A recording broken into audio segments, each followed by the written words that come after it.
tsunami warning for part of the U.S. The passenger jet midair sparks shooting from an engine, and another plane authorities feared a terror incident, calling in F-15s. That pilot now under arrest. Tonight, tornadoes on the ground as we come on. Tornado and severe thunderstorm watches across several states, and the flood alerts in the east, Washington, D.C. to Philadelphia. Major rain possible again. And more than 70 million Americans on alert tonight for extreme heat, including New York City. Lee Goldberg is here with the forecast. Also breaking, the powerful earthquake late today, a 7.3 off Alaska, triggering that tsunami warning. Tonight, that passenger jet taking off from Los Angeles, sparks coming from an engine. Passengers locking hands as the plane tipped to one side. And tonight, another incident in the air, the plane with a suspect in the cockpit. Flying that plane, authorities thought they were dealing with a terror incident. F-15s called in, and then the arrest tonight. This evening, President Trump, amid major questions still in the Jeffrey Epstein case, the president now lashing out at some of his own supporters, saying, "I don't need your support," calling them stupid people. Meantime, even some Republicans tonight now calling for a special counsel. Tonight, the American Idol producer and her songwriter husband found shot to death in separate rooms. Now a suspect in custody, and what we've learned tonight. The breaking news from the Capitol at this hour, a suspect under arrest, found heavily armed near the Capitol with an assault-style rifle, a handgun, ammunition, and a hatchet. Overseas tonight, the Israeli military launching airstrikes in Syria, an explosion forcing a TV anchor in Syria to take cover on live TV. Back in the U.S. tonight, the images authorities say showing an alleged kidnapping attempt, the victim kicking and screaming, trying to get away. Tonight, former President Obama and former First Lady Michelle Obama breaking their silence together. What they're now saying about any talk of divorce. And the ESPY Awards coming up live tonight on ABC, and our Will Reeve standing by on the red carpet for us. From ABC News World Headquarters in New York, this is World News Tonight with David Muir. Good evening, and it's great to have you with us here on a very busy Wednesday night. And as we come on tonight, there are multiple reported tornadoes on the ground, severe storms slamming the Midwest and in New York City and much of the East, this dangerous heat and this new flash flood threat at this hour. Washington, D.C., Baltimore, Philadelphia, right up into New Jersey and the Northeast. This massive tornado touching down in Dodgeville, Wisconsin. The images coming in from west of Madison at this hour. The moment a funnel cloud approaches I-90 in central Wisconsin, and the wind and rain right there along with it. The dark skies tonight over Chicago as severe weather moves in, ground stops at the airports there. And in the Northeast at this hour, bracing for major rain in already saturated areas again tonight. Up to 3 inches of rain per hour expected in some areas, including North Plainfield, New Jersey, of course, already hit hard by flooding earlier this week. Lee Goldberg is here with the forecast and the timing of these storms tonight, and ABC's Morgan Norwood with the images already coming in tonight. Tornado on the ground. Tonight, tornadoes touching down as powerful heat-fueled thunderstorms target the Midwest. WKOW Madison Chief Meteorologist Cameron Hopman tracking a confirmed tornado west of the city today. If you are near or in any one of those communities, this is your time to find your safe spot. Madison, Milwaukee, and Chicago all in the crosshairs through tonight. In the Northeast, after that deluge that swamped the New York City subway and brought up to 3 inches of rain in an hour to parts of New Jersey. Families trying to clean up in dangerous heat while bracing for more floods. Meanwhile, in Arizona, those fires that burned the historic Grand Canyon Lodge and dozens of other structures continue to rage. Our Faith Abube is there. Smoke from the Dragon Bravo fire quickly filling up the canyon. The fire still burning out of control on the north rim. Firefighters dealing with strong winds and lightning in the area and desperately need a downpour. And we're learning more about that stunning whirling vortex from the Deer Creek fire in Utah. The National Weather Service says that was, in fact, an EF2 tornado with winds up to 122 miles per hour. And David, the Northeast is facing a 1-2 weather punch, blistering heat with triple-digit feels-like temperatures from Philly up to Boston, followed by dangerous nighttime thunderstorms with flash flooding threats. David? Morgan Norwood, thank you. Let's get more on this. Right to Chief Meteorologist Lee Goldberg of our New York station, WABC. Lee, of course, tracking it all as always. Hey, Lee. Hey, David, it's air you can wear here in New York City. We're getting some storms overnight, but more flood watches for the waterlogged Northeast. From D.C. up to Philly, we've had big-time storms pummeling Pennsylvania tonight. The storms arrive in New York during the overnight hours. And then we're going to have triple-digit feel-like readings tomorrow, over 100 degrees. New York City down to D.C., Richmond, those will fuel the storms tomorrow afternoon. Speaking of storms, severe weather over parts of Wisconsin. We've had multiple tornado reports. It's still pouring in Green Bay. There are severe storms down towards South Bend. This will be alleviated during the early evening hours. And then the tropical disturbance over the Florida Panhandle. As long as it stays along the coast, unlikely to become Dexter, but still a 40% chance of development. Regardless, it soaks Mississippi and Louisiana up to a half foot of rain or more. David? Lee Goldberg back with us tonight. Lee, thank you. We are also... The AI revolution is here. And I built a software that allows you to build YouTube and Google ad audiences in just one click that are far better and far. We're also tracking this powerful earthquake that struck late today right off Alaska, a 7.3 magnitude quake right off the coast, triggering a tsunami warning across some 700 miles. In fact, families were warned to move to higher ground. Let's get right to ABC's Kana Whitworth with the images coming in. And Kana, what do we know so far? Yeah, David, that 700 miles you mentioned there runs along the southern coast of Alaska as well as the Alaskan Peninsula. And this happened after a magnitude 7.3 earthquake was recorded off the coast. It actually struck about 50 miles south of Sandpoint. So people there, David, bracing for large waves. Residents and visitors racing to higher ground or moving further inland if they can. Tremors from the earthquake were felt throughout the region. Also, alarms were sounding in some of those larger communities like Kodiak, but also David here mentioning that the warning was downgraded to an advisory, and then that was canceled. David? Kana, we appreciate it. Now to the terrifying moments on a flight that took off from Los Angeles. Passengers hearing a very loud noise and then sparks shooting from the engine, holding hands as the plane then tipped to the side in the air. They could see this right outside their window, flames shooting from an engine there. Also tonight, we're following another incident in the air, a plane with a suspect in the cockpit flying the plane. Authorities thought they were dealing with a terror incident. F-15s called in, and then the arrest. And so Gio Benitez on both stories tonight. Tonight, terrifying moments on this flight high above Los Angeles, flames and sparks seen shooting out of the engine. There was this deafening clash, and it sounded like we'd hit another plane, and everyone screamed, and the plane tipped to the side, and everyone was screaming and holding hands. The Boeing 737, carrying 172 passengers and crew, was headed to Minneapolis Monday morning. That engine issue happening shortly after takeoff. Flight attendants reported sparks coming from the back of the engine and vibration. The Sun Country Airlines flight safely, making an emergency landing back in L.A. and taxiing back to the gate. And authorities investigating another frightening incident. NORAD F-15s responding after a pilot stopped communicating with air traffic control, authorities suspecting it was hijacked. We do have an aircraft that has been hijacked. The small single-engine Cessna 172 circling the Vancouver airport on Tuesday, all traffic held in place. Nobody knew whether the person had nefarious intent and intended to hurt themselves or to crash into somewhere on the Vancouver airport. So quite concerning. Air traffic control alerting other pilots already in the air to take caution. Is in the vicinity of the airport. I'm just going to let you know that so that you can continue looking out the window. The suspect eventually landing the plane, police seen swooping in and taking him into custody. The aircraft searched. And David, CTV in Canada says that the suspect allegedly wanted to disrupt airport operations as part of a climate change protest. We've not been able to confirm that on our own. Meanwhile, back in LA, the FAA is now investigating that engine issue. David. Both of these incidents concerning tonight. Obviously, Gio, we appreciate it.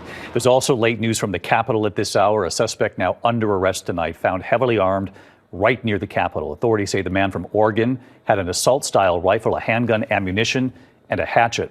Let's get right to our Chief Justice correspondent, Pierre Thomas. Pierre, what have you learned tonight? David, tonight we have a strange scenario playing out on Capitol Hill. An Oregon man is under arrest after police discovered a cache of weapons in his car to include an assault-style rifle, a handgun, ammunition, a sword, a bow and arrow, and look closely. That's what appears to be a medieval-style hatchet and spear known as a halberd. Capitol Police and other agencies are doing a deep dive into the background of 23-year-old Nolan Churin, who was detained near one of the entrances to the U.S. Capitol to try to figure out what he was doing. Tonight, he's facing multiple charges, including illegal possession of a high-capacity magazine. David? Yeah, those images are really quite something, Pierre. Thank you. Tonight, President Trump, amid major questions still in the Jeffrey Epstein case, the president now lashing out at some of his own supporters who are demanding answers about the Epstein files, calling them stupid people. Meantime, tonight, even some Republicans are now calling for a special counsel in this case. Here's our chief White House correspondent, Mary Bruce now.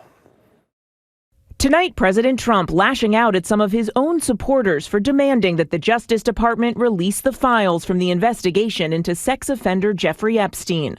Trump calling the Epstein conspiracy theory, which his own top allies have pushed for years, a scam and a hoax, adding my past supporters have bought into this expletive, hook, line, and sinker. They're stupid people. Today in the Oval Office, I pressed him. You said this was all a hoax. Has your Attorney General told you this was a hoax? What evidence have you seen of that? It's not the Attorney General. No, I know it's a hoax. It's started by Democrats. But Trump and some of his closest allies were the ones who stoked shadowy theories about Epstein and his so-called client list. And Trump rewarded them. This was Kash Patel, who the president named FBI director. What the hell are the House Republicans doing? They have the majority. You can't get the list? Put on your big boy pants and let us know who the pedophiles are. Dan Bongino, who Trump named deputy FBI director. I don't trust any story they tell me about Jeffrey Epstein. There is a reason this client list is hidden. In 2023, the president's own son, Donald Trump Jr., demanded, show us all the Epstein client list now. In February, Attorney General Pam Bondi made clear reviewing and releasing the Epstein files was a top priority. The DOJ may be releasing the list of Jeffrey Epstein's clients? Will that really happen? It's sitting on my desk right now to review. That's been a directive by President Trump. But over the 4th of July weekend, the FBI and the Justice Department released a memo saying the client list never existed and that they will not be releasing any more information about Jeffrey Epstein. Since then, the outrage among some of the president's supporters has only grown. Like, look, where's the Epstein files? Boo, can't find them. Don't exist. Like, they can get away with man. Oh, yeah. But Trump digging in. Pam Bondi, I really think that she's done very good. She says, I gave you all the credible information. And if she finds any more credible information, she'll give that too. What more can she do than that? But tonight, one of the most influential voices in the MAGA movement says it's not enough. We need Pam Bondi, Todd Blanche, Dan Bongino, Kash Patel. Boom, boom, boom, boom. It's been 10 days since you've leaked this thing on the holiday weekend, and you still have not done a straight to camera, straight to the sticks press conference. Here's what we looked for. Here's what actually existed. Here's why we reached the conclusion that we did. And now some of the president's supporters are calling for a special counsel to investigate the Epstein files. Asked today if he would consider appointing one, the president said, quote, I have nothing to do with it. David. Mary Bruce at the White House. Mary, thanks. We turn next tonight to the murders of a beloved American Idol producer and her songwriting husband. Both were found shot to death in separate rooms in their Los Angeles home. Well, tonight, investigators on when they believe this couple was killed and what they believe the couple walked in on. ABC's Trevor Ault on the scene again tonight. Tonight, investigators searching for a motive in the gruesome murders of American Idol producer Robin Kay and her songwriter husband Thomas DeLuca. Police saying both were gunned down by a man who broke into their Los Angeles home. Everything we have right now indicates that there's no prior relationship and this was a random act. Detectives are now testing a gun they say they found in the home of the suspect, 22-year-old Raymond Budarian. He was in there for approximately half an hour or so when the victims came home. There was a confrontation that ensued, which resulted in the victims receiving multiple gunshot wounds. Police say they found the couple Monday during a welfare check 4 days after the shooting. But officers were there last Thursday responding to reports of a suspect scaling a fence at the home. I was the first one to respond. I was here before the police. Tim Pingle says he heard the police scanner and was live streaming when officers arrived. They were here for actually about 6 minutes and then the helicopter and they just took off. Police say they saw no signs of forced entry from the ground or from their helicopter. David, the LAPD says they'll look into the officers' response. They did not have probable cause to enter the home the day of the shooting last Thursday. Meantime, the suspect is due in court tomorrow. David. All right, Trevor Ohl on this again tonight. Trevor, thank you. Overseas tonight, we're following the images coming in from Syria at this hour. Israel conducting airstrikes on Damascus, striking the defense ministry and right near the presidential palace. An anchor on live TV in Syria jumping for cover, and you'll see this. Let's get right to our chief international correspondent, James Longman, tracking the situation and, of course, these images coming in. James? Yeah, David, Israel says they were striking military targets in the Syrian capital, Damascus, and they were caught on live TV. You can see the anchor jump from her desk when the first missile hits. Moments later, more strikes pound the building. This is right in the center of a busy residential area. At least 3 people were killed, 18 others injured. These strikes are part of a larger pattern. The new government in Syria is still weak and fragmented. It is struggling to control extremist gangs who are accused of brutal violence against minority groups. But President Trump does seem to want to give the new President Ahmad Shara a chance at least. He cancelled sanctions on Syria just weeks ago.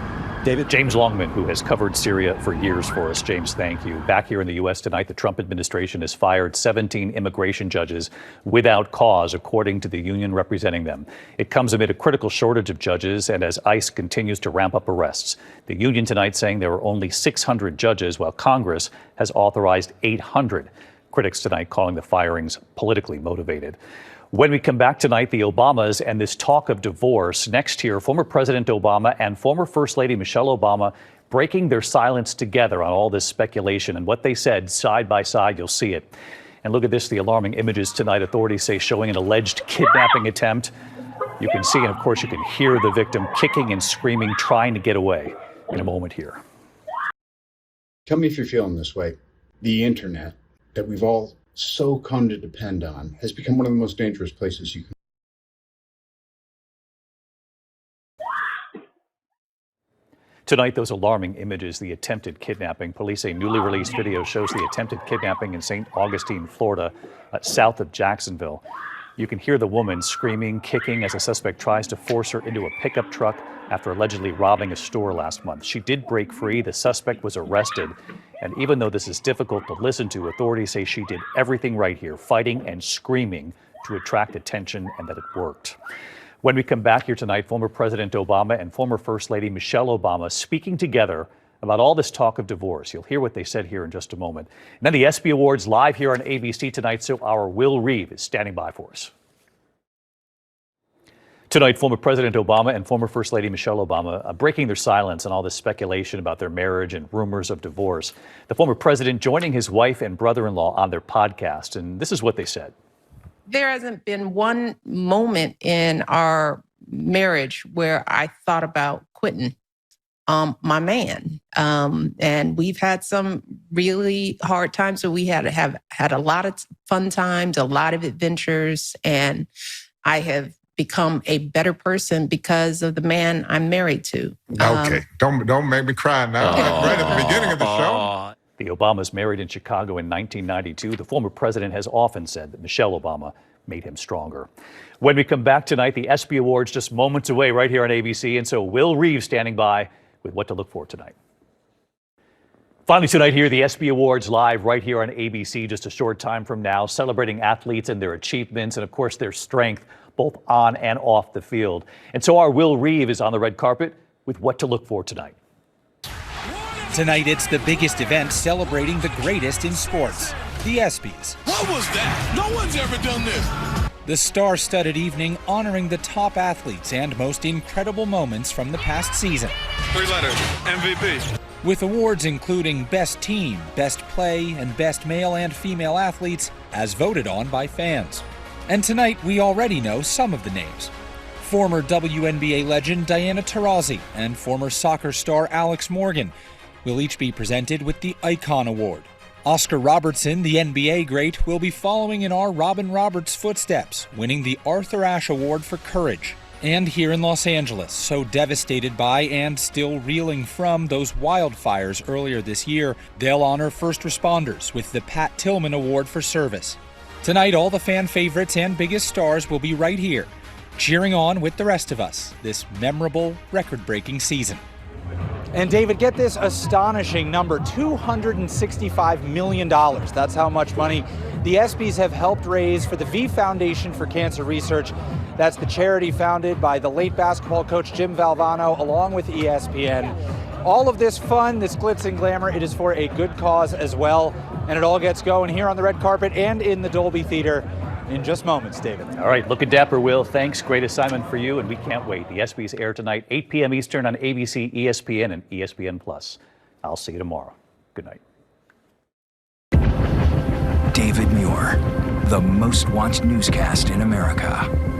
And now, ABC's World News Tonight has won the Emmy for Best Live News Program for the third year in a row.